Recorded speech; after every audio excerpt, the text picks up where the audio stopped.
Hello students, last lecture में हमने जो लास्ट टॉपिक पढ़ा था वो था लैटिस। ठीक है, स्पेस लैटिस की हम बात कर रहे थे कि लैटिस क्या होता है। कोई भी पॉइंट्स होते हैं स्पेस के अंदर जो सिस्टमेटिकली और या रेगुलरली अरेंज किए गए हो एक सिस्टमेटिक पैटर्न में, तो हम उसको लैटिस बोलते हैं, स्पेस लैटिस। और उन्हीं लैटिस पॉइंट पे अगर कोई एटम, मॉलिक्यूल या आयन आ जाता है तो हम उसको क्रिस्टल लैटिस बोलते हैं। फिर हमने बात करी थी यूनिट सेल की, जो एक बेसिक फंडामेंटल एक स्मॉलेस्ट यूनिट होती है जिसके रिपीट होने से हमारा कोई भी क्रिस्टल डेवलप होता है। ठीक है, उसमें हमने बात करी थी प्रिमिटिव या नॉन प्रिमिटिव यूनिट सेल की। अब बात करते हैं हम जो लैटिस हमने पढ़ा है, ये हम ऐसे बोल सकते हैं जो यूनिट सेल्स हमने पढ़े, ठीक है, वैसे ही बोल सकते हैं। या लैटिस से हम बात करते हैं जो लैटिस पढ़े उसके क्या टाइप होते हैं। तो सबसे सिंपल लैटिस होता है एक 1D लैटिस। 1D से हमें नाम से ही पता लग रहा है कि वन डायमेंशनल उसमें क्या होता है, लैटिस पॉइंट्स होते हैं यानी। ठीक है, तो यहां पर अगर हम देखें तो 1D लैटिस लिखा है टाइप्स ऑफ लैटिस में। 1D lattice, all lattice points along only one line. ठीक, एक लाइन के अलोंग लैटिस पॉइंट्स होते हैं इस केस में। फॉर एग्जांपल ये 1 2 3, तो ये एक लाइन के अलोंग ही होंगे सिर्फ ये लैटिस पॉइंट। ठीक है, तो ये 1D लैटिस कहलाएगा यानी।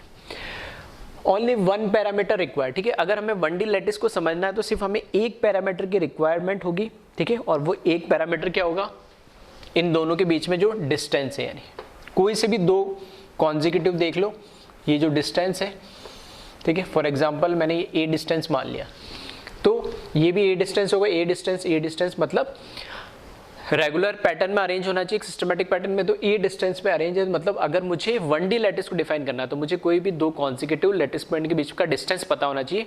तो मैं यहाँ पर लिखा मैंने एक पैरामीटर, मतलब एक डिस्टेंस पता होना चाहिए। तो वही लिखा only one parameter required, that is distance between two lattice point. फिर सेकेंड है 2D लैटिस। तो 2D आपको समझ ही आ गया होगा। 1D लैटिस का मतलब कोई सी भी, ऐसे मान लो x एक्सिस के अलॉन्ग है, 2D लैटिस मतलब x और y, और 3D का मतलब x, y और z तीनों एक्सिस के अलॉन्ग हो जाएगा। तो all lattice point along a plane, यहाँ लाइन था, यहाँ पर अब क्या आ गया, प्लेन आ गया। तो जैसे ये बोर्ड है, ये क्या एक प्लेन है, तो ये x और y, ठीक है, तो ये x और y एक्सिस मिलके एक क्या बनाता, प्लेन बनाता है। 3 पैरामीटर रिक्वायर्ड। ठीक है, 2D लैटिस को डिफाइन करने के लिए मेरे को 3 पैरामीटर चाहिए होंगे। ठीक है, कौन कौन से, 2 तो sides and 1 angle. 5 type of 2D lattice possible. ठीक है, अगर मैं बोलता हूं ये 2D लैटिस है, ठीक है, तो ये लैटिस पॉइंट ये हुआ x एक्सिस के अलॉन्ग, और ये हुआ किसके, y एक्सिस के अलॉन्ग। ठीक है, तो ये x और y एक्सिस के अलॉन्ग हुआ 2D लैटिस, तो ये मिलके क्या बना रहा, प्लेन बना रहा है। अब इसको डिफाइन करने के लिए दो चीजें, एक तो इन दो कॉन्जिक्यूटिव, मतलब ऐसे मैं मान सकता हूं कि इसके और इसके बीच का डिस्टेंस, x एक्सिस पे जो डिस्टेंस है दो कॉन्जिक्यूटिव लैटिस पॉइंट के बीच का डिस्टेंस, एक तो ये चाहिए होगा, एक इस तरीके से वर्टिकल भी मुझे चाहिए होगा। तो फॉर एग्जांपल मैंने मान लिया इन दोनों के बीच का डिस्टेंस, तो इसको मैंने मान लिया b। ठीक है, फिर अगर मैं इनको ऐसे ज्वाइन कर दूं, ठीक है, अगर मैं यहां पर इनको ऐसे ज्वाइन कर देता तो इन दोनों लाइन के बीच, इन एक x एक्सिस के अलॉन्ग और एक y एक्सिस के अलॉन्ग एक क्या बनता है, एक तरीके से एंगल बनता। इस एंगल को मैंने माना अल्फा। तो 3 पैरामीटर हो गए, यानी 2 तो साइड्स हो गई, एक ये a, एक ये b और एक एंगल अल्फा। ठीक है, तो टोटल 3 पैरामीटर चाहिए होगा मुझे 2D लैटिस। ठीक है, 2D लैटिस को क्या करने के लिए, डिफाइन करने के लिए। ये क्या है, 1D लैटिस है, तो इसमें तो एक ही पैरामीटर चाहिए होगा, एक लाइन के अलॉन्ग होगा, ये x और y दोनों एक्सिस के अलॉन्ग होगा, और ये क्या होगा, 2D लैटिस होगा। अब 2D लैटिस में इन 3 पैरामीटर की हेल्प से, मतलब 2 साइड और एक एंगल की हेल्प से, ठीक है, हम टोटल 5 2D लैटिस बता सकते हैं। पहला है स्क्वायर। स्क्वायर के केस में क्या होगा, ये a डिस्टेंस और b डिस्टेंस दोनों इक्वल होंगे, और जो एंगल होगा इन दोनों के बीच में वो कितना होगा, 90 डिग्री होगा। तो इस तरह का जो लैटिस होगा वो 2D लैटिस में स्क्वायर लैटिस बनाएगा। सेकंड, a और b is not equals to each other. ठीक है, a b के इक्वल नहीं, मतलब a कुछ अलग डिस्टेंस होगा, b कुछ अलग होगा। ठीक है, आइदर ये हॉरिजॉन्टली इनके लैटिस पॉइंट के डिस्टेंस ज़्यादा होगा या वर्टिकली वाला डिस्टेंस ज़्यादा होगा, दोनों बराबर नहीं होंगे। हाँ, एंगल दोनों के बीच में क्या होगा, 90 होगा, तब रेक्टेंगुलर 2D लैटिस बना लेगा। थर्ड देखिए पैरेललोग्राम, ठीक है। तो पैरेलल मतलब ये वही है बेसिक मैथमेटिक्स अप टू 10 तक जो आप पढ़ते हो, तो आपको इनकी सबकी स्क्वायर, रेक्टेंगल, पैरेललोग्राम, रोम्बस, इनकी डेफिनेशंस पता है तो वहाँ से आप लिख सकते हो पैरामीटर। पैरेललोग्राम में क्या होता है, साइड्स फिर से इक्वल नहीं होती, ठीक है, ए और बी जो साइड्स है वो इक्वल नहीं होगी, और एंगल जो है वो भी 90 डिग्री नहीं होगा। तो जैसे इसमें मैंने वर्टिकल बनाया तो हो सकता है ऐसे वर्टिकल ना बन के थोड़ा सा एक एंगल में जैसे शिफ्ट हो जाए, ठीक है। फॉर एग्जाम्पल ये पॉइंट यहाँ ना आके यहाँ आ जाता, यहाँ आ जाता, इस तरीके से। फोर्थ है रोम्बस। तो रोम्बस के अंदर क्या है, वापस से साइड्स तो इक्वल होती है, ठीक है, हॉरिजॉन्टली वर्टिकल साइड्स तो इक्वल होगी, लेकिन जो एंगल है वो ना तो 60 डिग्री होगा ना ही क्या होगा 90 डिग्री होगा। अदर देन कोई भी एंगल हो सकता है लेकिन 60 और 90 नहीं होना चाहिए, तब वो रोम्बस बना लेगा। और लास्ट लिखा है हेक्सागोनल। हेक्सागोनल में ए और बी इक्वल होने चाहिए, लेकिन जो एंगल है वो 60 डिग्री होना चाहिए, ठीक है। तो एक आइडिया दिया, वैसे 1D 2D लैटिस का एज सच हमारा कोई यूज़ नहीं है। हम सारी जो आगे की स्टडी करने वाले, जो हमारे चैप्टर चलने वाला है वो 3D लैटिस पे चलने वाला है। लेकिन हाँ, क्योंकि एक हम टॉपिक को स्टार्ट कर रहा है तो सीक्वेंस से चीज़ों को समझते चल रहे हैं, तो जो जहाँ पर क्या क्या चीज़ें पॉसिबल हो सकती है वो मैंने एक बार बताने की कोशिश करी, ठीक है। तो समझने वाली चीज़ें, ज़्यादा कुछ ऐसे परेशान होने की जरूरत नहीं है। अब आए सबसे इंपॉर्टेंट जो इसमें होता है 3D लैटिस। तो all lattice point present in space, that is X, Y and Z axis. ये x चल रहा है, ये y चल रहा है, z आपकी तरफ मान लो या बोर्ड के पीछे की तरफ मान लो। अब ऐसे एक पॉइंट आगे तरफ भी आने लगे, यानी x एक्सिस पे भी लैटिस पॉइंट हो, y एक्सिस पे भी लैटिस पॉइंट हो, z एक्सिस पे भी लैटिस पॉइंट हो। तो थोड़ा सा आप सोचिएगा, ऐसे a और b साइड दिए तो इसमें क्या हो जाएगी, a b और एक आपकी तरफ जो आ रहा है वो क्या हो जाएगी, साइड c हो जाएगी। तो टोटल इसमें लिखे 6 पैरामीटर। तो 6 पैरामीटर में से 3 तो क्या हुई साइड, ठीक है, जिसको मैं दे देता हूँ, जो साइड्स है उसको नाम मैंने दिया है ए, बी एंड सी। एंड जो एंगल होंगे इसमें, अब एंगल थोड़ा सा देखिएगा, ए और बी के बीच में एंगल को नाम दिया मैंने अल्फा, ठीक है। इसी तरीके से यहाँ पर मैं, ठीक है, क्योंकि इसमें 3D तो बना नहीं सकता, लेकिन हाँ ऐसे बोल सकता हूँ, ए एंड बी के बीच में जो एंगल है उसको नाम दिया अल्फा। फिर ए एंड सी के बीच में एक एंगल होगा और एक बी एंड एक सी के बीच में एंगल होगा, तो इसको नाम मैंने बीटा दे दिया, इसको नाम मैंने गामा दे दिया, ठीक है। तो 3 तरह के एंगल हो जाएंगे, जैसे ये अल्फा है, ठीक है, इसी तरीके एक्स और वाई, तो ये सी हो जाएगा। तो ए और सी के बीच में ये जो एंगल होगा ये क्या हो जाएगा, बीटा एंगल हो जाएगा। इसी तरीके से बी और सी, ये बी और ये सी, ये एंगल क्या हो जाएगा, गामा हो जाएगा। तो ये गामा, ये एंगल बीटा, और ये तो आपको दिख ही रहा है ये क्या हो गया, अल्फा। तो 3 साइड्स और 3 एंगल्स इसमें हो जाएंगे। तो टोटल 6 पैरामीटर होंगे इसमें। तो इनको मैंने नाम दिया है अल्फा, बीटा एंड गामा। इसमें एक ही पैरामीटर है, इसमें टोटल 3 पैरामीटर है, 2 साइड 1 एंगल, और 3D के अंदर टोटल 6 पैरामीटर है, 3 ही साइड और 3 ही एंगल। इन 3 साइड और 3 एंगल, ठीक है, इन 3 साइड और 3 एंगल की हेल्प से, जैसे यहाँ पर 2D में हमने 5 2D लैटिस डिफाइन करे, वैसे यहाँ 3D के अंदर हम 7 3D लैटिस या यूनिट सेल हम डिफाइन करते हैं, ठीक है। मतलब ये क्या एक तरीके से बेसिक 2D के यूनिट सेल है, मतलब ऐसा स्क्वायर बनेगा एक, फिर वो स्क्वायर स्क्वायर स्क्वायर इधर भी रिपीट हो रहा है, ठीक है, राइट में भी रिपीट होगा, लेफ्ट में भी रिपीट होगा, टॉप भी रिपीट होगा, ठीक है, टॉप भी रिपीट होगा, बॉटम भी, मतलब चारों साइड में चलेगा। अब 3D आ गया तो इस साइड भी चलेगा। तो इस तरीके से टोटल 6 पैरामीटर के हेल्प से हम 7 जो यूनिट सेल होते हैं, ठीक है, 7 यूनिट सेल या 7 लैटिस क्रिस्टल्स हम यहाँ पर क्या डिफाइन करते हैं। तो वो थोड़े से इंपॉर्टेंट हो जाते हैं, तो उसको 1 बाय 1 हम देखेंगे। तो पहले आप इसको एक बार कॉपी कर ले, फिर हम 3D लैटिस के जो 7 लैटिस स्ट्रक्चर है उनकी 1 बाय 1 बात करेंगे।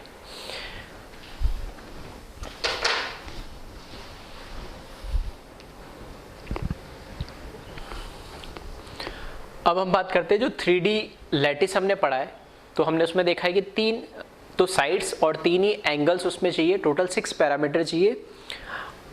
3D लैटिस को डिफाइन करने के लिए। तो उन 6 पैरामीटर के बेसिस पे 7 तरह के हमारे क्या क्रिस्टल लैटिस बनते हैं या यूनिट सेल बनते हैं बेसिक, ठीक है। तो जिसका नाम है फर्स्ट है क्यूबिक, जिसे हमें आगे पूरे चैप्टर में इसी पे हम कंटिन्यू करेंगे, क्यूबिक यूनिट सेल पे।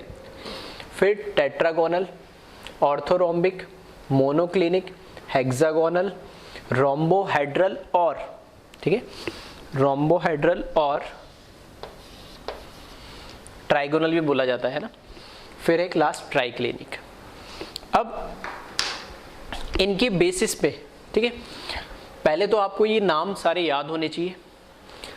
एनसीईआरटी में भी टेबल दे रखी है, ठीक है, लेकिन इसको याद करना थोड़ा ज़रूरी हो जाता है क्योंकि इस पे क्वेश्चन पूछा गया है, ठीक है। पहले इतना कोई इंपॉर्टेंस नहीं देते थे, लेकिन एक बार इस पे जब क्वेश्चंस आ गए, क्वेश्चंस कैसे आएंगे वही मैं बात करूंगा, तो अब थोड़ा सा इंपॉर्टेंट हो जाता है इसको याद करना, ठीक है। तो याद करने के लिए एनसीईआरटी में भी देखा, लेकिन थोड़ी सी सीक्वेंस हमने चेंज कर दिए ताकि शॉर्ट ट्रिक बन सके और आप याद कर सको। तो याद करने के लिए शॉर्ट ट्रिक जो बनाई है इस तरीके से, चाहो तो आप इससे याद करो, डायरेक्ट याद कर सकते हो तो डायरेक्ट करो, या और कोई शॉर्ट ट्रिक बना सकते हो तो वो आपकी इच्छा है, ठीक है। तो क्यूबिक मतलब सी से कंप्यूटर लिखा मैंने, टी से फिर टीचर लिख दिया, ओ से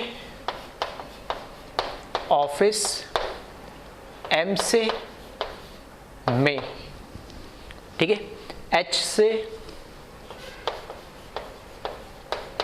हस्ती और आर से रहती और लास्ट में टी से थी। तो देखना क्या लिखा है, यहां लिखा है कंप्यूटर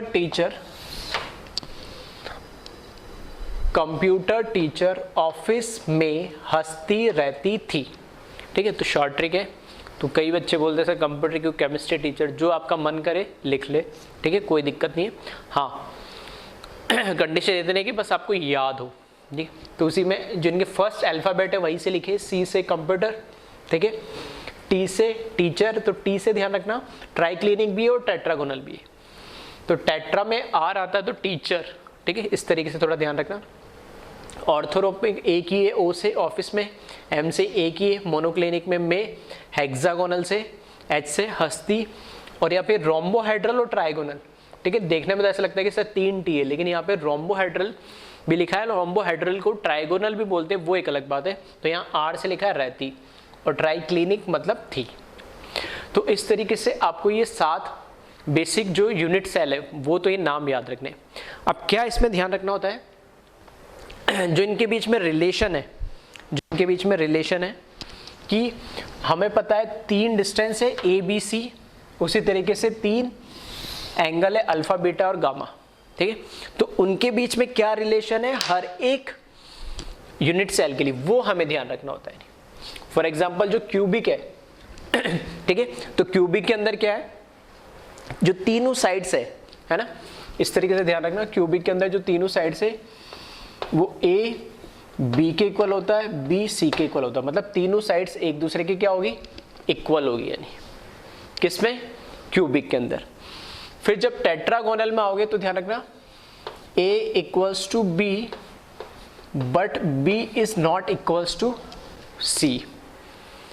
फिर ऑर्थोरोम्बिक में आओगे तो A is not equals to B, B is not equals to C. तो इस तरीके से ध्यान रख सकते हो। क्यूबिक तो आपको पता ही है सबको, ठीक है, मतलब एक स्क्वायर मैंने बेस लिया और उसके ऊपर उसी तरीके का जो स्क्वायर की मतलब जो बेस हमारा बना था प्लेन का, जिसमें एक्स और वाई एक्सिस की जो लेंथ थी उसी से उसकी साइड्स बना दी और उसी से उसका क्या बना दिया हमने, रूफ बना दिया। तो वो एक स्क्वायर जो क्यूबिक बॉक्स बन जाएगा, तो आपको बताइए वो। उससे राइट साइड से नॉट इक्वल्स टू लिखना तो टेट्रागोनल हो जाएगा वो। एक और नॉट इक्वल्स टू मतलब तीनों साइड से इक्वल नहीं होगी तो ऑर्थोरोम्बिक बन जाएगा। आगे जैसे हमने ये लिखा है उसका अब अपोजिट वे में लिखते हुए चलना। अपोजिट मतलब अब वापस इसी को रिपीट कर रहा हूं मैं, that means A is not equals to B is not equals to C, इसको वापस रिपीट करा, ठीक है। अब इसके बाद कौन आ रहा है, ये आ रहा है, तो इसके बाद सेम ऐसा ही एंगल ये रिपीट कर दूंगा जिसमें A equals to B is not equals to C आ जाएगा, ठीक है। तो इस तरीके से आपको इसको क्या करना है, रिपीट करना है नहीं। और वापस जब लास्ट में आओगे, ठीक है, जैसे 1 2 3 कहाँ से स्टार्ट करा, ये सारे इक्वल है, इसमें एक नॉट इक्वल से इसमें दोनों नॉट इक्वल आ गया, इसको वापस उल्टा लिखना है बिल्कुल जैसा, तो एज इट इज ये लिखा, फिर इसका मैंने एज इट इज ये लिखा, और इसका A is equals to B is equals to C, ठीक है। और लास्ट जो है हमारा ट्राई क्लिनिक है, ठीक है। तो ट्राई क्लिनिक में ध्यान रखना तीनों ही नॉट इक्वल्स टू है, A is not equals to B is not equals to C।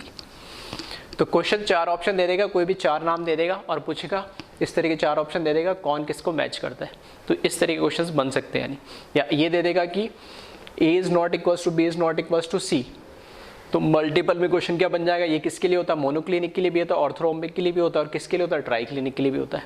तो इस तरीके से क्वेश्चन इसमें पूछा जाता है।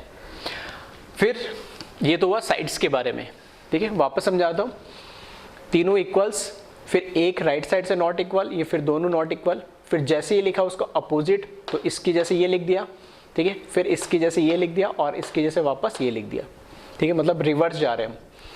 और लास्ट वाले में सारे नॉट इक्वल्स आ जाएंगे, ट्राई क्लिनिक में ध्यान रखना। फिर एंगल की हम बात करें तो यहाँ पे अल्फा, बीटा और गामा सभी इक्वल होते हैं और सभी क्या होते हैं, 90 डिग्री होते हैं, ये हमें पता ही है नहीं, ठीक है।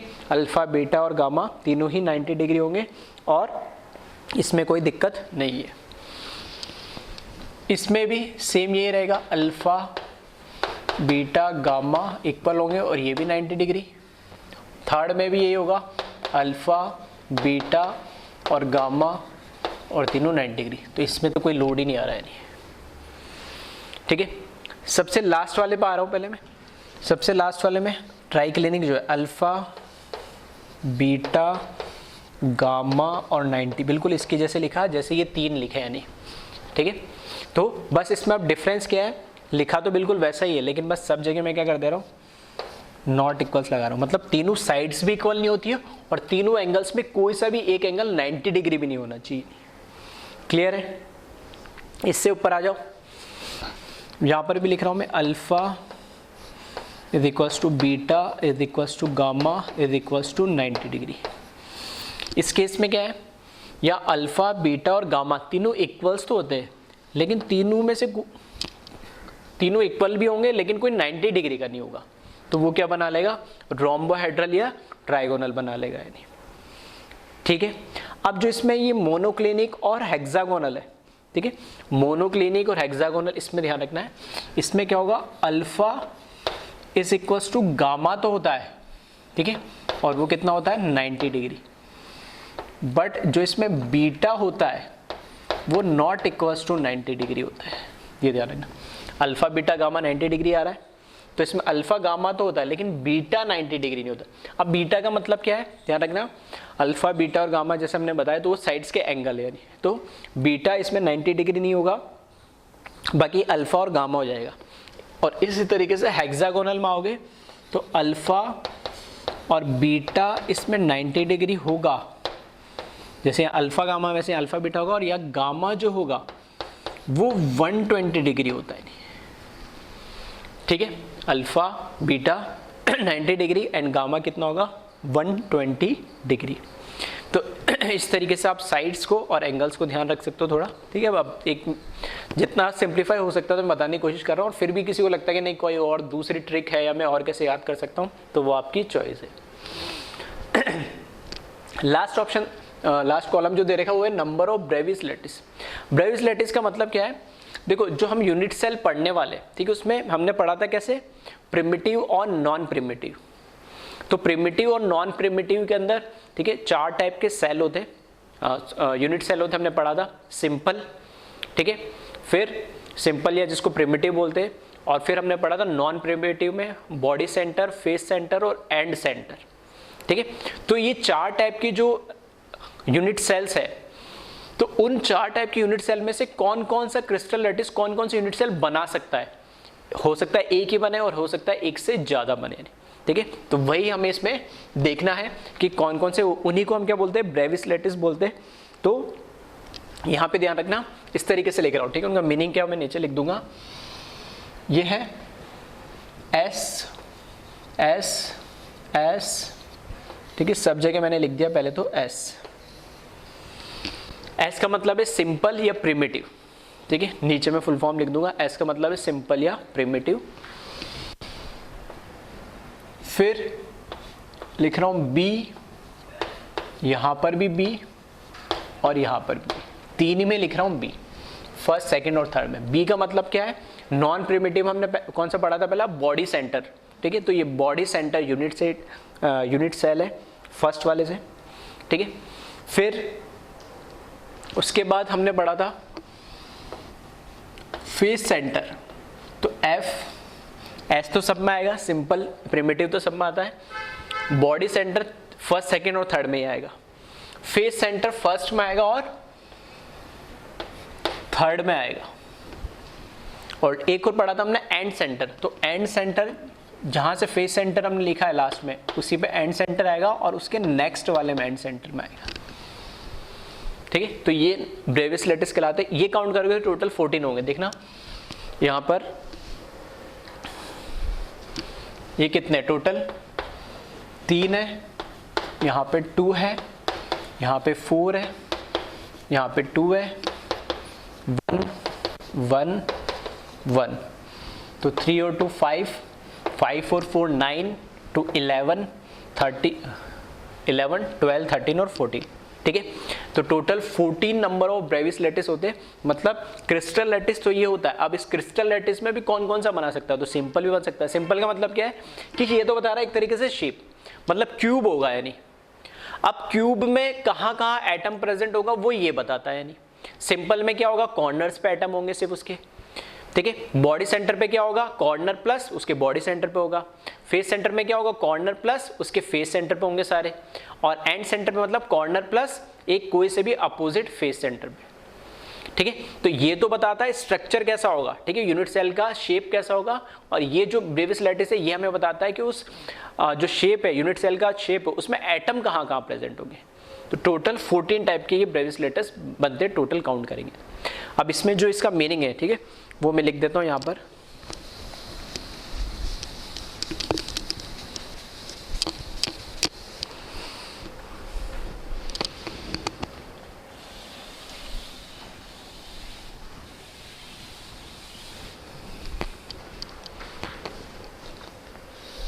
ठीक है, तो अब इसको याद रखना है। अब याद कैसे रखोगे आप, वो आप पे डिपेंड करता है, ठीक है। जितना सिंप्लीफाई हो सकता था वो मैंने तो बताने की कोशिश करी है। यहाँ पे जो एस यहाँ पर है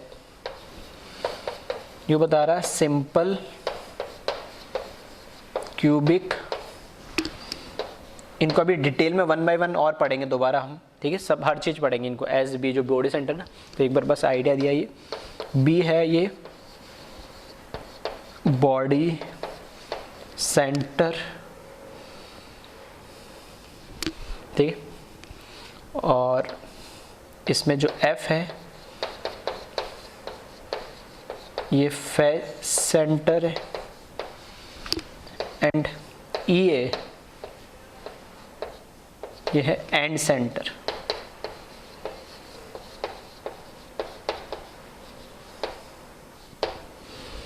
ठीक है। तो इस टेबल को आपको याद रखना है, ठीक है। और इस पे कैसे भी क्वेश्चंस बन सकते हैं यानी, ठीक है। किस में कौन से कितने नंबर ऑफ ब्रेविस लेटिस बनते, कौन कौन से बनते वो भी पूछे जा सकते हैं, ठीक है।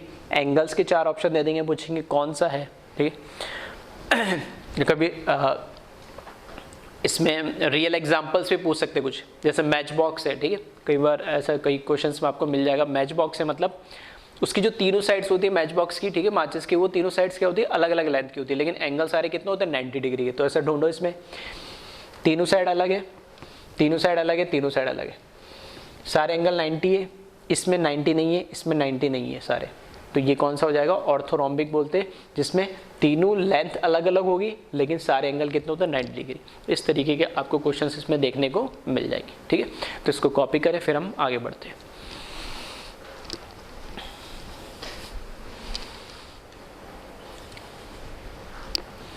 तो जो टोटल अभी हमने देखे कितने, 7 हमारे पास जो क्रिस्टल लैटिस थे 3D के अंदर, उसमें से हमने अब पढ़ना है सिर्फ क्यूबिक यूनिट सेल। हेक्सागोनल भी हम पढ़ते हैं, ठीक है, उसमें बहुत ज़्यादा नहीं, एक दो चीज़ें पढ़ते हैं, लेकिन बाकी जो पूरा डिटेल हम स्टडी करेंगे पूरा क्यूबिक यूनिट सेल को पढ़ेंगे, ठीक है।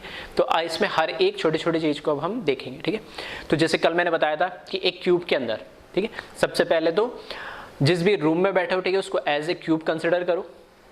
नहीं कंसिडर कर सकते तो अभी घर में हो तो घर में कोई भी ऐसी चीज़ जो आपके पास क्यूब हो, ठीक है, कोई प्लास्टिक जो हमारे पास, ठीक है, ऐसे डिले अभी दिवाली गई है तो ऑब्वियस सी बात है कई लोगों ने गिफ्ट भी दिए होंगे, ठीक है, गिफ्ट भी आए होंगे किसी के, ठीक है, या ऑनलाइन हम ऑर्डर्स करते हैं तो उसमें भी स्क्वायर बॉक्स आते हैं, तो उन बॉक्स को भी लेके बैठ सकते हो और उसको थोड़ा एज्यूम करने में थोड़ा सा 3D में आसानी होगी, ठीक है। या कुछ भी ऐसा आपके पास क्यूब हो घर में, सॉलिड हो या फिर, ठीक है, कार्डबोर्ड का बना हो, कैसा भी हो, तो उसको कंसिडर करें और थोड़ा सा एक दो बार देख लोगे, फिर उसके बाद इमेजिन ये करना है कि जिस भी रूम में हम बैठे वो क्या है, क्यूब है, ठीक है। तो वैसे मैंने एक बना दिया क्यूब, फ्री हैंड से बनाया, तो थोड़ा सा ऊपर नीचे टेढ़ा मेढ़ा होगा तो थोड़ा सा एडजस्ट कर लेना, ठीक है। अब हम इसमें जो हमें इंपॉर्टेंट चीजें देखनी है, सबसे पहले हम स्टार्ट करते हैं क्यूबिक यूनिट सेल के अंदर नंबर ऑफ कॉर्नर्स। एक क्यूबिक यूनिट सेल में कितने कॉर्नर्स होते हैं, तो काउंट कर लें यहाँ से, ठीक है। 1 2 3 4 कॉर्नर, ये 5 6 7 8, टोटल 8 कॉर्नर्स होते हैं इसमें, ठीक है। तो ये याद रखना है, वैसे तो हमको पता ही है काफ़ी चीज़ें, फिर भी आपको नींद में भी कोई पूछे तो पता होना चाहिए। नेक्स्ट देखें, नंबर ऑफ फेसेस, कितने फेस होती है। फेस से मतलब जैसे कल भी मैंने बताया था, ठीक है, ये वैसे क्यूब है नहीं है लेकिन समझाने के लिए ये पूरी एक फेस कहलाती है, ठीक है। ये एक अलग फेस है, ये एक अलग फेस है, तो टोटल कितनी फेस है ऐसे हमें काउंट करनी है। तो यहाँ से देखें, टॉप वाली फेस, या आप ऐसे मान सकते हो आपके घर की या आपके रूम की जो छत है वो एक आपका जो फ्लोर है तो ये बॉटम 2, ठीक है। राइट वाली वॉल 3, लेफ्ट वाली वॉल 4, सामने फ्रंट वाली वॉल और ये पीछे वाली वॉल, ठीक है। तो टोटल कितने होती है फेसेस, 6 होती है एक क्यूब के अंदर, तो यहाँ पर मैं लिख रहा हूँ 6, ठीक है। Next second, number of edges कितनी होती है इसमें,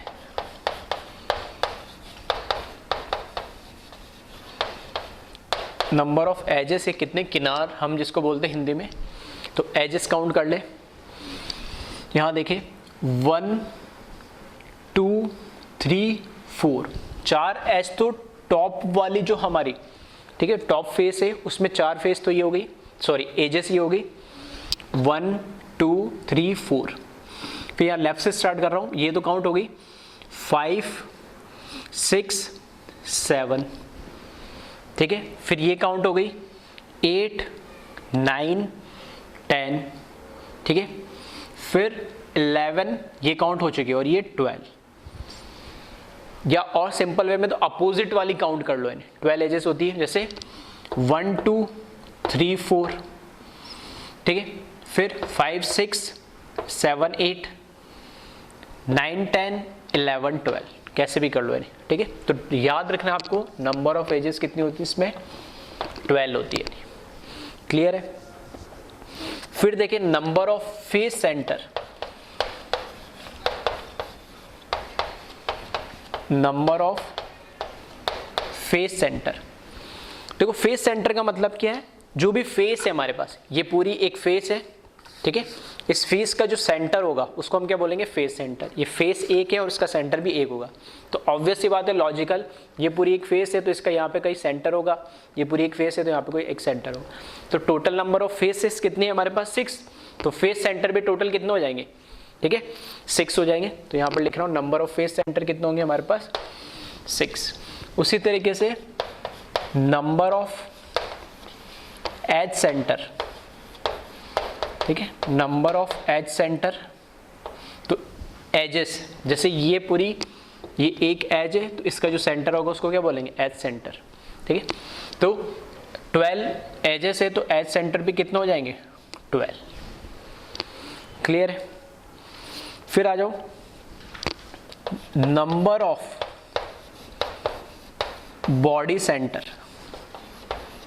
नंबर ऑफ बॉडी सेंटर मतलब बॉडी का सेंटर, नाम से ही मुझे पता लग रहा है नंबर ऑफ बॉडी सेंटर, ठीक है, बॉडी के कितने सेंटर होंगे, मतलब इस क्यूब के कितने सेंटर होंगे, या जिस रूम में आप बैठे हो उसका एग्जैक्टली सेंटर क्या होगा, ठीक है। तो अगर आप जिस रूम में बैठो और उसको हम क्यूब कंसिडर करें तो उसका जो सेंटर होगा वो, ठीक है, एक जो दोनों एज है, ठीक है, दोनों एज है उसके मिड में, ऐसे लेफ्ट राइट एज से डिस्टेंस मिड में ले लो और टॉप और बॉटम से, ठीक है, फ्लोर और आपके जो, ठीक है, नीचे जो ग्राउंड दे रखा है, ठीक है, दोनों के मिड में, मतलब कहीं ना कहीं हवा के अंदर आएगा वो मिड पॉइंट, किसी वॉल पे, किसी एज पे या कॉर्नर पे नहीं आएगा, एक बॉडी के बिल्कुल सेंटर, मतलब आपके रूम के एकदम सेंटर में आएगा, मतलब हवा में पॉइंट है, वो किसी को टच नहीं कर रहा है, ठीक है। तो यहाँ कहीं पे एक बॉडी सेंटर आएगा, या इसको मैं क्यूब मान लेता हूँ, तो इसके अंदर की साइड बीच में कहीं पाएगा, ठीक है, इन दोनों से मिड पे, ठीक है, इन दोनों से मिड पे और इन दोनों के मिड पे, तो सबका सेंटर जो आएगा इसके बॉडी के सेंटर में आएगा, उसको बोलते हैं बॉडी सेंटर। तो वो कितना होगा, 1। तो नंबर ऑफ बॉडी सेंटर क्या होगा, 1 ही होता है हमेशा सब में। क्लियर, ये तो ये सबसे बेसिक बातें हैं। अब बात करते हैं हम number of face diagonal, number of face diagonal, ठीक है। डायगोनल हमें पता है, जैसे स्क्वायर बनाओ, ठीक है, नॉर्मल जैसे स्क्वायर बना होता है या रेक्टेंगल बना होता है, तो अपोजिट वर्टेक्स को हम जब ज्वाइन करेंगे तो ये एक डायगोनल कहलाती है। क्लियर है। अब जैसे अगर ये मैं इसको क्यूब मान के चलता हूँ तो इस कॉर्नर से इस कॉर्नर को ज्वाइन करेंगे तो ये क्या हो जाएगी, एक डायगोनल होगी। तो एक फेस पे कितनी डायगोनल हो सकती है, तो ये अगर एक फेस है तो इसके अपोजिट कॉर्नर को ज्वाइन करूंगा तो एक डायगोनल ये और दूसरी डायगोनल ये, मतलब एक फेस पे 2 डायगोनल होगी, तो इनको बोलते हैं फेस डायगोनल। तो 1 और 2, इसी तरीके से 1 और 2, इसी तरीके से 1 और 2। तो एक फेस डायगोनल पे, सॉरी, एक फेस पे 2 फेस डायगोनल है, तो टोटल नंबर ऑफ फेसेस कितनी है, टोटल नंबर ऑफ फेसेस हमारे पास कितनी है, 6। तो नंबर ऑफ फेस डायगोनल कितनी हो जाएगी, उसकी डबल, क्योंकि एक फेस पे कितने डबल आ रही है, क्योंकि एक फेस में 4 कॉर्नर होते हैं, 4 वर्टेक्स है, तो 2 उस पर फेस डायगोनल बनेगी, अपोजिट को ज्वाइन करेंगे, तो total number of face diagonal कितनी हो जाएगी, 12। ठीक है, क्यूब की बात हो रही है सारी अभी। इसी तरीके से number of body diagonal, number of body diagonal की अगर हम बात करें, अब बॉडी डायगोनल क्या है, देखो फेस डायगोनल को अगर मैं और बोलूं तो फेस डायगोनल क्या होता है, उस फेस के सेंटर से पास होता हुआ जाता है, अपोजिट वर्टेक्स को ज्वाइन कर रहा और फेस के सेंटर से पास होते हुए जा रहा है। तो बॉडी डायगोनल क्या है, तो बॉडी डायगोनल में भी बॉडी के सेंटर से पास होता हुआ जाएगा और अपोजिट वर्टेक्स को ज्वाइन करेगा। ठीक है, तो कल भी जैसे मैंने बताया था शायद, तो ये जो कॉर्नर अगर मैं ले रहा हूं तो इसका अपोजिट वर्टेक्स सामने आपको ये फेस पे दिख रहा है, तो ये तो वो फेस डायगोनल, लेकिन इसके पीछे जो ये वाला कॉर्नर है इसको ज्वाइन कर दूं मैं, ठीक है, इस पीछे वाले कॉर्नर को मैंने ज्वाइन करा इस आगे वाले कॉर्नर से, तो हवा के अंदर वो कोई एक लाइन ड्रॉ हो रही होगी और कहाँ से पास होती हुई आ रही होगी, वो फेस के, सॉरी, बॉडी के सेंटर से। तो बॉडी सेंटर से पास होते हुए, ठीक है, अपोजिट कॉर्नर को ज्वाइन करते हुए, तो वो क्या कहलाएगी, बॉडी डायगोनल। तो कितने नंबर ऑफ बॉडी डायगोनल हो सकते हैं, एक बार आप खुद सोचे, यानी कितने number of body diagonal possible हो सकते हैं। ठीक है, तो इसमें जैसे मेरे को दिखाना है, तो ये एक वर्टेक्स, तो इसका अपोजिट ये भी है और ये भी है, ये इससे मैं ड्रॉ कर दूंगा तब तो क्या बन जाएगा, ये फेस डायगोनल बन जाएगा। लेकिन जब इसको ज्वाइन करूंगा, ठीक है, जब मैं इसको ज्वाइन करूंगा तो ये क्या बनेगा, ये बनेगा मेरा बॉडी डायगोनल। यहाँ पर मैंने मान लिया ये मेरा बॉडी सेंटर है, ठीक है, ये क्या है, मेरा बॉडी सेंटर है। तो इसको मैं लिख देता हूँ, ये है बॉडी डायगोनल। अगर इनको, ठीक है, यहाँ और सिंप्लिसिटी यहाँ मुझे दिखाना हो, जैसे इस फेस में भी दिखाना हो, तो ये मेरा क्या हो जाएगा, ये फेस डायगोनल हो जाएगा क्योंकि फेस को ज्वाइन करता हुआ आ रहा है।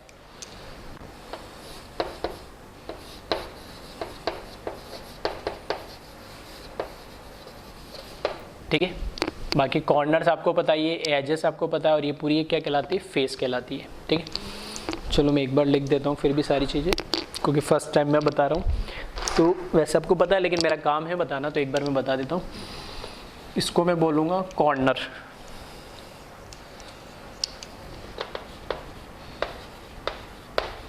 ये कॉर्नर होगा तो टोटल 8 कॉर्नर्स होंगे ऐसे। इसको मैं बोलूँगा, ये एक क्या है, एज है।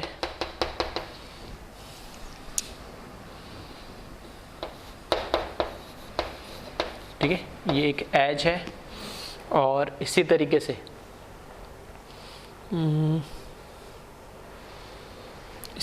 से अगर मुझे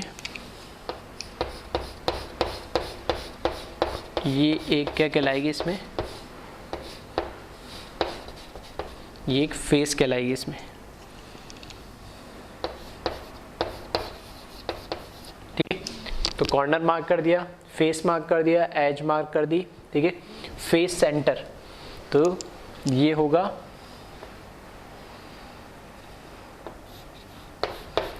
ठीक है, अगर नहीं दिख रहा हो तो लिख लेना, ये है फेस सेंटर। ठीक है, ऐसे यहाँ पे इसका एक एक चीज़ में बता रहा हूँ, पूरे में नहीं बता रहा हूँ, मतलब ठीक है, बहुत ज़्यादा वैसा हो जाएगा। ये है बॉडी सेंटर।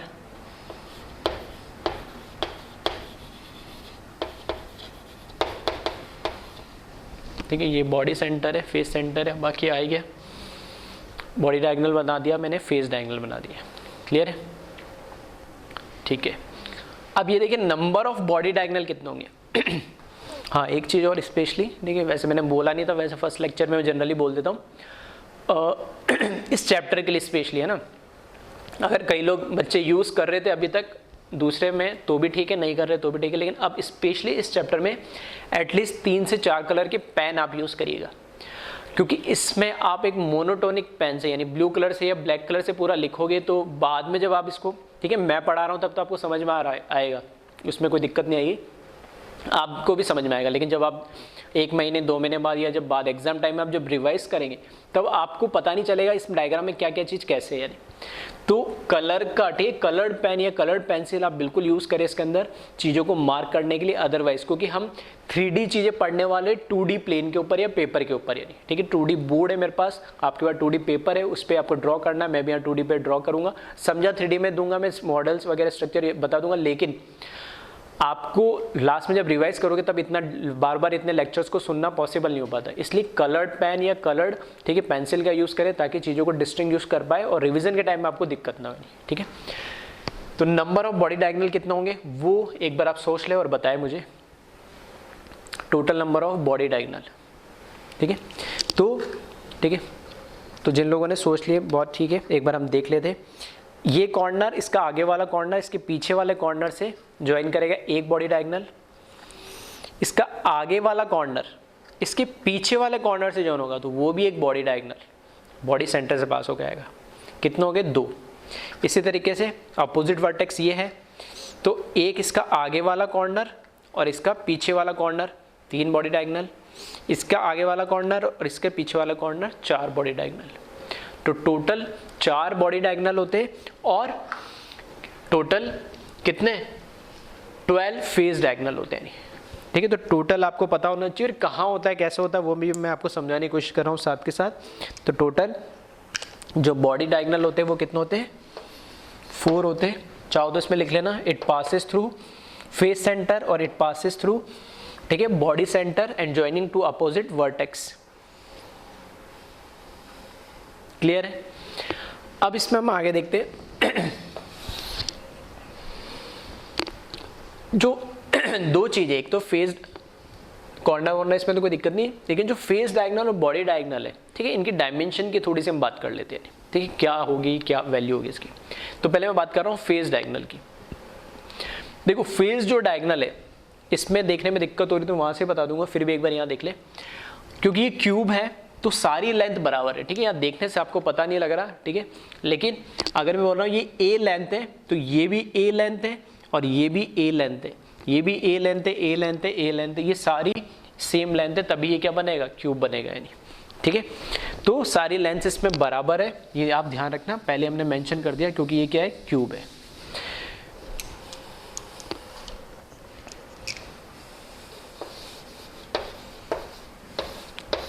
ठीक है, तो ये क्यूब है तो सारी लेंथ इसकी बराबर होगी। तो मुझे फेज डायगोनल कैलकुलेट करनी है, तो ये साइड और ये साइड, ठीक है, राइट एंगल ट्रायंगल बना रहा है, राइट एंगल ट्रायंगल बना रहा है, और इसमें यहाँ पर ये क्या होगा, 90 डिग्री होगा ये। तो ये परपेंडिकुलर मान लो, इसको बेस मान लो, तो ये हाइपोटेन्यूस हो जाएगी। तो उसकी हमें क्या लेंथ लगाना है, तो पाइथागोरस थ्योरम लगा दो, यानी सिंपल सी बात है। ठीक है, फिर भी चाहो तो मैं मार्किंग करके कर देता हूँ। ठीक है, यहाँ पर मैंने लिखा, यहाँ पर मैंने इसको लिख दिया ए पॉइंट, ये बी पॉइंट और ये सी पॉइंट। ठीक है, तो यहाँ पे लिख रहा हूँ मैं from triangle A B C. ठीक है, तो इस तरीके से मान लो। ठीक है, या कैसे मान लो, है ना, इसको स्क्वायर ही मान के चलना। ठीक है, या क्यूब ही मान के चलना। तो एक ये लेंथ हो गई, एक ये लेंथ हो गई, और फेस डायगोनल में क्या है, ठीक है, ये अपोजिट कॉर्नर को अपोजिट कॉर्नर में ज्वाइन कर रहा हूँ, अपोजिट कॉर्नर ज्वाइन कर रहा हूँ। ये क्या है, फेस डायगोनल है, सेंटर से पास होके जा रही है, क्या कैसे भी कर लो, इन दोनों को ज्वाइन कर लो। ठीक है, तो ये ज्वाइन करा मैंने अपोजिट। ठीक है, ये अपोजिट ज्वाइन करा, ये ठीक है, इसको परपेंडिकुलर मान लो, इसको बेस मान लो, ये बेस परपेंडिकुलर और ये हाइपोटेन्यूस। ठीक है, तो ये एंगल कितना होगा, 90। ये भी ए डिस्टेंस है, ये भी ए डिस्टेंस है, तो पाइथागोरस लगा देंगे। तो इसके अकॉर्डिंग यहाँ देखें तो AC, ठीक है, तो यहाँ पर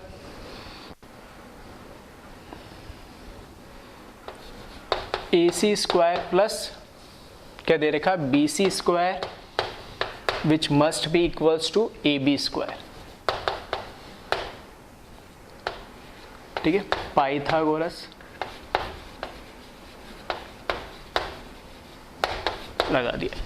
ठीक है, क्योंकि क्यूब है तो AC स्क्वायर को भी मैंने मान लिया A स्क्वायर, इसको भी मैंने मान लिया A स्क्वायर, और ये हो गया AB का स्क्वायर।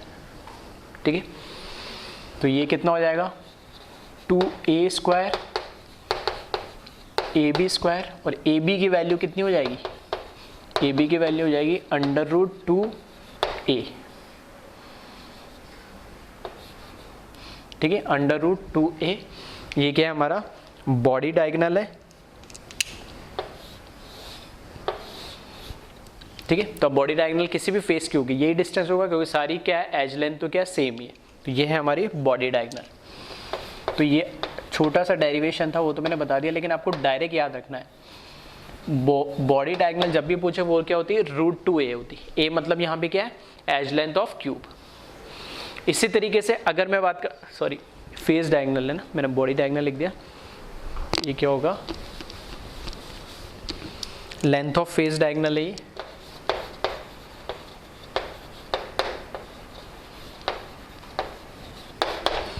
ठीक है, इसी तरीके से अगर मुझे बॉडी डायगोनल की लेंथ कैलकुलेट करनी है, बॉडी डायगोनल की लेंथ कैलकुलेट करनी है, तो कैसे करेंगे, तो देखना इसमें ये साइड आनी चाहिए, ये साइड आनी चाहिए, तो ये तो मैंने कंसिडर कर ही ली। ठीक है, साथ में मैंने क्या कंसिडर करा, देखना ध्यान से मैं क्या कर रहा हूँ, मैंने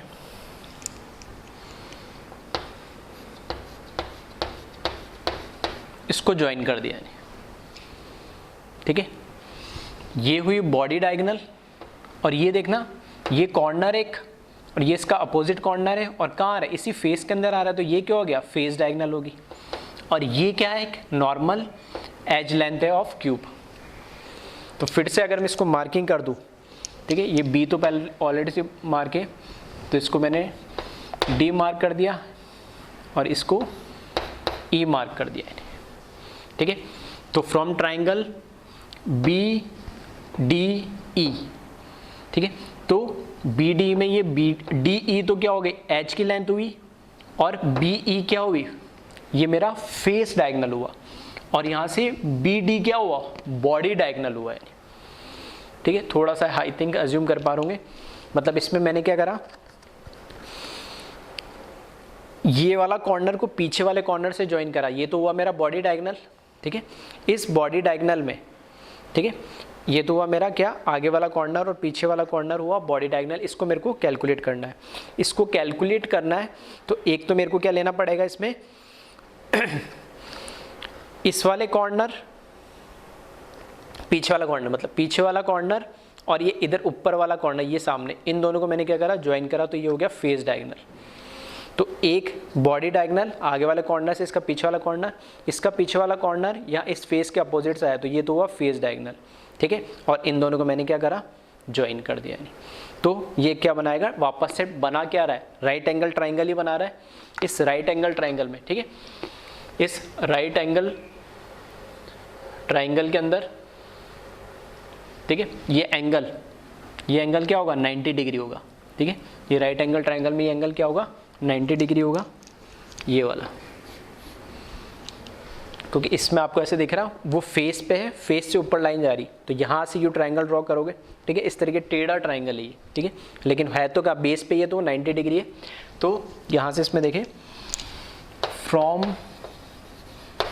ट्राइंगल BDE, ठीक है, क्योंकि मुझे वापस से क्या लगाएंगे, इसको परपेंडिकुलर मान लो, इसको बेस मान लो, और ये क्या हो गया, वापस हाइपोटेन्यूस हो जाएगी, 90 डिग्री अपोजिट वाली हाइपोटेन्यूस होती है, ठीक है। तो यहाँ से वापस DE square plus BE square is must be equals to BD square, ठीक है। तो यहाँ से अब देखना, DE तो एक एज है, एज लेंथ है, तो ये तो हो जाएगा A स्क्वायर प्लस BE क्या है, एक फेस डायगोनल है, और फेस डायगोनल, ठीक है, कोई भी हो, अब ये A भी करा है लेकिन फेस डायगोनल कोई भी हो, उसकी लेंथ तो सेम ही होगी। ये क्या हो जाएगा, √2A का whole square is equals to BD square. इसको कैलकुलेट कर ले तो A square plus 2A square is equals to BD square, तो ये हो जाएगा 3A square equals to BD square. तो यहाँ से BD की वैल्यू आ जाएगी √3A, ठीक है। इसको भी रिजल्ट को डायरेक्ट ध्यान रखना, ठीक है, छोटा सा डेरिवेशन था जो मैंने बता दिया। इसको बोलते हैं हम लेंथ ऑफ बॉडी डायगोनल। किसी भी एक बॉडी डायगोनल की जो लेंथ होगी, ठीक है, तो फेस डायगोनल हमेशा √2A होता है, डायरेक्ट ध्यान रखिएगा। बॉडी डायगोनल हमेशा √3A होता है, ठीक है। कैसा है मैंने थोड़ा सा बता दिया, ठीक है। इसमें कोई दिक्कत हो रही है तो खुद से एक बार डायग्राम बना के ट्राई करके देख लेना, ठीक है, वैसे दिक्कत आनी नहीं चाहिए, ठीक है। तो ये कुछ पॉइंट्स है क्यूब के बारे में जो हमें पता होना चाहिए। कॉर्नर किसको बोलते हैं, फेस किसको बोलते हैं, एज किसको बोलते हैं, बॉडी सेंटर किसको बोलते हैं, फेस सेंटर किसको बोलते हैं, फेस डायगोनल क्या है, बॉडी डायगोनल क्या है, ठीक है। फिर length of body diagonal, length of face diagonal क्या है, number of corners, number of face centre, number of faces, number of edge centre, number of edges, सब चीज़ें हमें, ठीक है, नींद में भी कोई पूछे तो पता होना चाहिए, ठीक है। तो एक बार आप इसको चाहो तो कॉपी कर लो।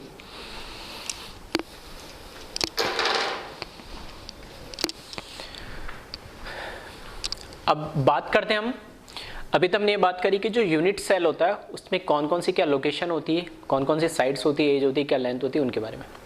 अब जो क्यूब है, ठीक है, इस क्यूब जो हमारा यूनिट सेल है उसके अंदर अब हम बात करें एटम्स कहाँ पर रखा है और कहाँ किस पोजीशन पे रखे होने से उस एक एटम का एक यूनिट सेल में कितना कंट्रीब्यूशन है, कि किस लोकेशन पे मैं वो एक एटम रखूं ताकि उस यूनिट सेल में, क्योंकि हम क्या बोल रहे हैं, ये यूनिट सेल में मुझे एक यूनिट सेल में मुझे इफेक्टिव पता लग जाए कि एक यूनिट सेल में किसी भी एलिमेंट के या किसी भी स्ट्रक्चर के कितने एटम है, तो वही यूनिट सेल क्योंकि बार बार क्या होता है, रिपीट होगा, तो उसी से हमारा क्रिस्टल लैटिस बनेगा।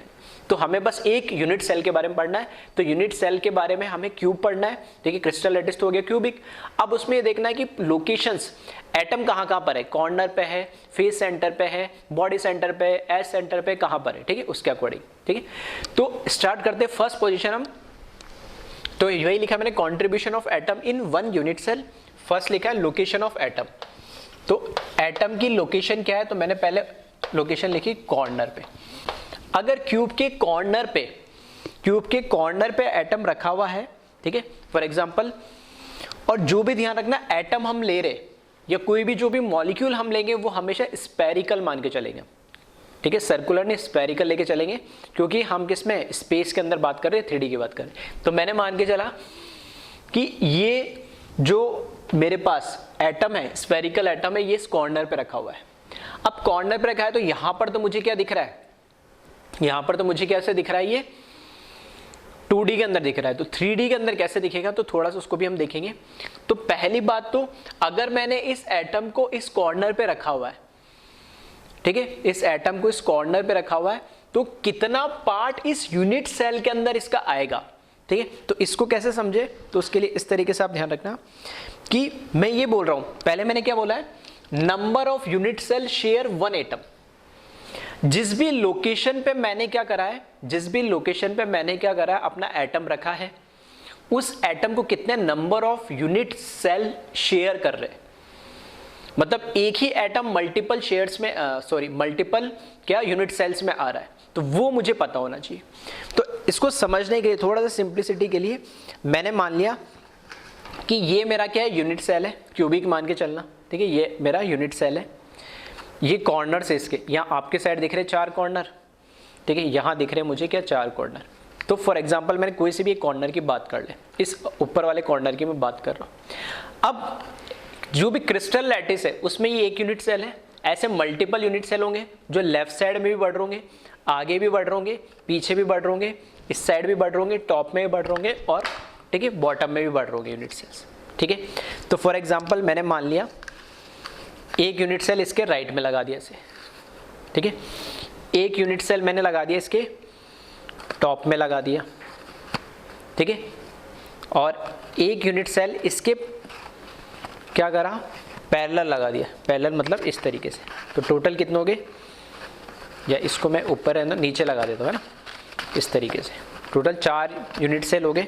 तो ग्रीन वाला मैंने अलग इसलिए लिया है क्योंकि इसकी मैं बात कर रहा हूँ, ठीक है, इसकी मैं बात कर रहा हूँ। तो अगर मैं बात कर रहा हूँ कॉर्नर की, ठीक है, अगर मैं बात कर रहा हूँ कॉर्नर की, तो कॉर्नर को कितने शेयर कर रहे हैं वो मुझे देखना है। अब जैसे मैंने बात करी इस कॉर्नर की, इस वाले ग्रीन वाले की, ये वाला कॉर्नर है, तो ये जो कॉर्नर है, ये कॉर्नर इस वाले यूनिट सेल में भी आ रहा है, ठीक है, ऐसे ही, ठीक है। ये अगर मैं यहाँ पे नीचे लेता हूँ इसको और इसको ऐसे टॉप पे रख देता हूँ, तो ग्रीन वाले का देखना, ये जो कॉर्नर है कहाँ कहाँ शेयर होगा। ग्रीन वाले के अंदर तो आ ही रहा है ये वाला कॉर्नर, ठीक है, ग्रीन वाला का ऊपर वाला कॉर्नर, ग्रीन के अंदर तो आ ही रहा है कॉर्नर, ये मतलब ये शेयर कर ही रहा है इस कॉर्नर को, इससे ऊपर वाला भी कर रहा है, ग्रीन वाले के इस साइड वाला भी कर रहा है इस कॉर्नर को शेयर, और इससे ऊपर वाला भी शेयर कर रहा है इस कॉर्नर को, ठीक है, 4 तो शेयर कर रहे हैं। अगर मैं कोई एक और यूनिट सेल ऊपर लगा दूं तो क्या ये शेयर करेगा उस कॉर्नर को, नहीं। क्या यहाँ पे लगा दूं तो शेयर करेगा, नहीं। यहाँ पे लगा दूं शेयर करेगा, नहीं। इसके ऊपर लगा दूं तो भी नहीं। हाँ, लेकिन इसके यहाँ पीछे लगाने से भी उस पर तो कोई फर्क नहीं पड़ रहा। हाँ, लेकिन मैंने क्या करा, इसके इधर नीचे लगा दिया, तो इसका जो नया मैंने एक और यूनिट से लगाया वो उसका ऊपर वाला कॉर्नर वो शेयर करेगा नहीं। तो एक ऐसे शेयर करेगा, तो जैसे आपको 4 दिख रहे, ऐसे 4 में सामने से भी यूनिट सेल लगा दूं तो चारों के चारों वो क्या करेंगे, इस वाले कॉर्नर को क्या करेंगे, शेयर करेंगे, ठीक है। तो 4 ये है, तो इस कॉर्नर को 4 तो ये शेयर कर रहे हैं, और 4 ऐसे कैसे लाके सामने से और लगा दूं मैं, तो टोटल कितने होंगे, एक कॉर्नर को 8 यूनिट सेल शेयर करते हैं। आ रही बात समझ में। तो यहाँ पे मैंने लिखा number of unit cell share one atom, corner के एटम को कितने यूनिट सेल शेयर करेंगे, 8। क्लियर। अब बात हो रही contribution of one atom in one unit cell, लेकिन एक कॉर्नर को तो 8 यूनिट सेल ने शेयर करा, और उस कॉर्नर पे मैंने क्या रखा था, एक एटम रखा था, और वो भी कैसा, स्फेरिकल। तो वो क्या आ रहा होगा, सबके अंदर थोड़ा थोड़ा सा पार्ट आ रहा होगा उसका, ठीक है। तो एक एटम के अंदर, एक यूनिट सेल के अंदर उस एटम का कंट्रीब्यूशन कितना होगा।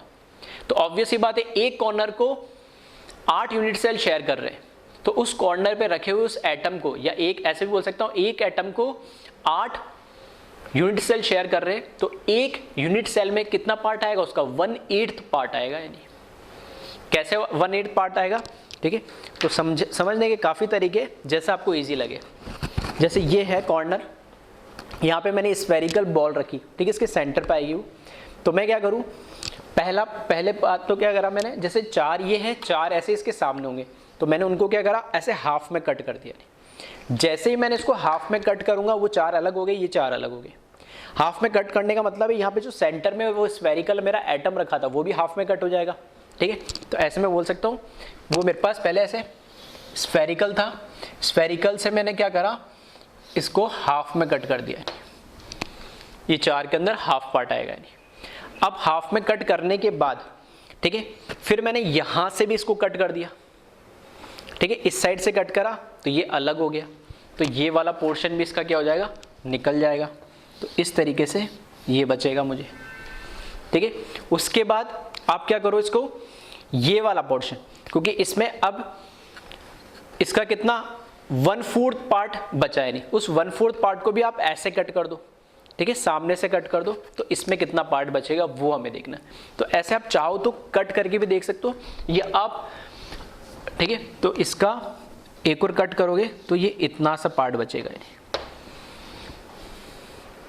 और अगर मैं इसमें दिखाना चाहूँ, ठीक है, अगर ऐसे आपको नहीं समझ में आया और इसमें अगर मैं दिखाना चाहूँ तो इस तरीके से देखना, आपको दिखेगा ये।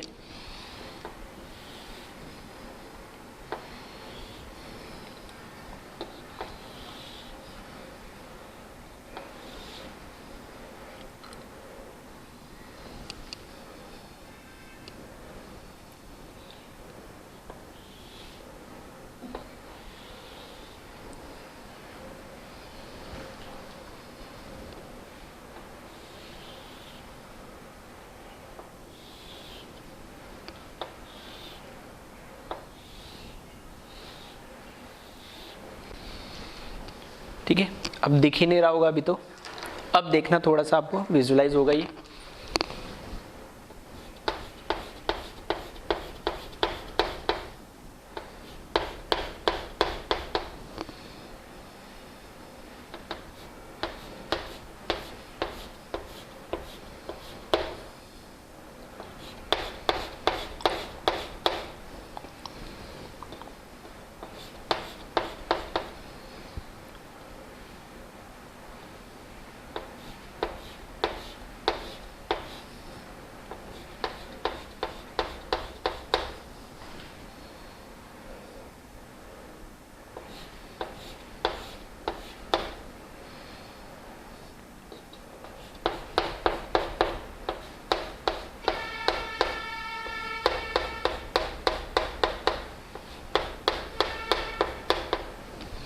ठीक है, अब इस तरीके से अब थोड़ा सा विजुअलाइजेशन आपको आया होगा, ठीक है। तो मेरे कहने का क्या मतलब था, एक जो यूनिट सेल है, ठीक है, उस एक यूनिट सेल में जो ये कॉर्नर पे इधर जो एटम रखा हुआ है उसका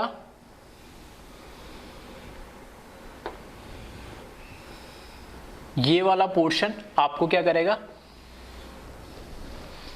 सिर्फ इस पार्ट के अंदर कंट्रीब्यूट हो रहा है, ठीक है। तो मैंने क्या करा, वो जो बॉल रखी हुई थी, एटम जो रखा हुआ था यहाँ पे, ठीक है, तो ये जो एटम है इस कॉर्नर पे रखा हुआ है, ठीक है, एक एटम यहाँ रखा हुआ है, एक यहाँ रखा, एक यहाँ रखा, एक यहाँ रखा, एक, ठीक है, 8 कॉर्नर पे रखा, तब ये आपको ऐसे नजर आ रहा है।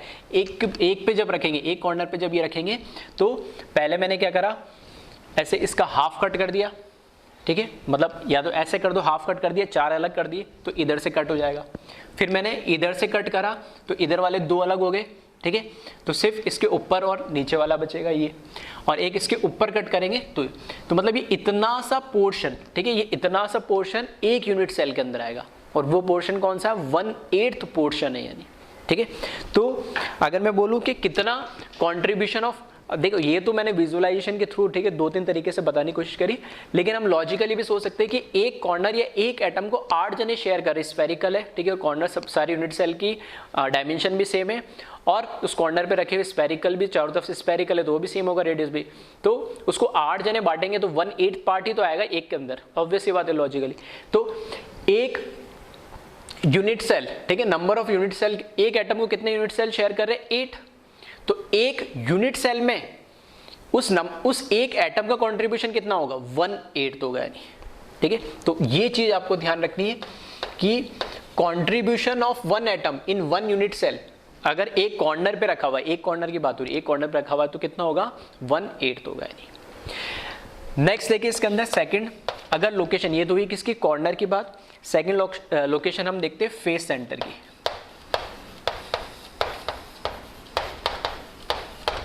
ठीक है, फेस सेंटर, ये तो थोड़ा इजी है, ठीक है, तो इसमें तो कोई दिक्कत आपको आएगी नहीं।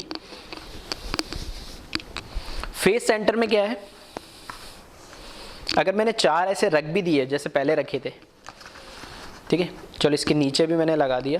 फेस का मतलब क्या है, ये इसकी क्या है, ये इसकी फेस है यानी, ठीक है, या फिर ये फेस है, ठीक है, और ये इसका क्या, फेस सेंटर, मतलब यहां एकदम सेंटर पे मैं एटम रख रहा हूं। तो इस फेस को कितने number of unit cell share कर रही है, तो देखना जब मैं ऐसे यूनिट सेल जमाऊंगा इसको, तो जो ये वाली फेस थी नीचे वाली, वो इसमें तो है ही, और इसके ऊपर जो मैंने रखी है, मतलब इसके नीचे जो आई है, इसके अंदर वाली जो फेस है, ठीक है, वो जो अंदर वाली जो फेस आई है, वो एक तो ये ग्रीन वाली शेयर कर रही है और एक ये व्हाइट वाली शेयर कर रहा है। अब मैं इसके आगे भी लगा दूं तो उस फेस की शेयरिंग पे कोई फर्क नहीं पड़ेगा। जैसे फॉर एग्जांपल मैंने यहां लगा दिया, कोई फर्क पड़ेगा उसके फेस पे, वो फेस थोड़ी शेयर कर रहा है, कौन सी, इस वाली की बात कर रहे हैं। तो ये तो ग्रीन वाला शेयर कर रहा है और व्हाइट वाला, दोनों शेयर कर रहे हैं।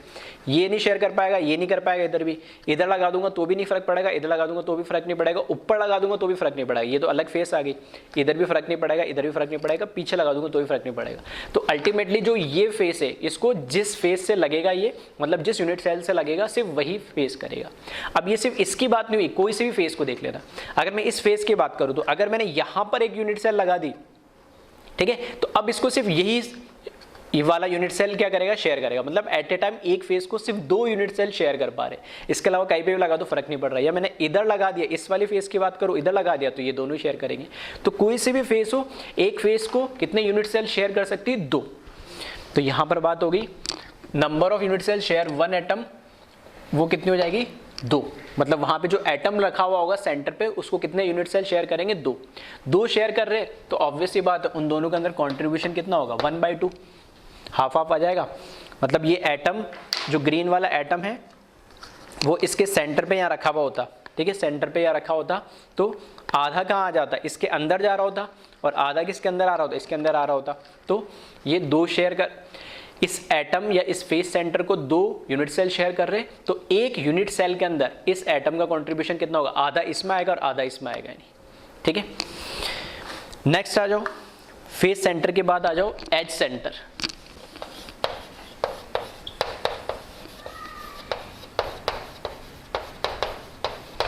एज सेंटर का मतलब ये एज, ठीक है, फेस सेंटर का मतलब तो ये फेस था, इसके ऊपर जो भी यूनिट सेल आएगा वो उस फेस को क्या करेगा, शेयर करेगा। तो एज सेंटर का मतलब है कोई सी भी एज, जैसे ये एज ले ली, इसको कितने शेयर करेंगे।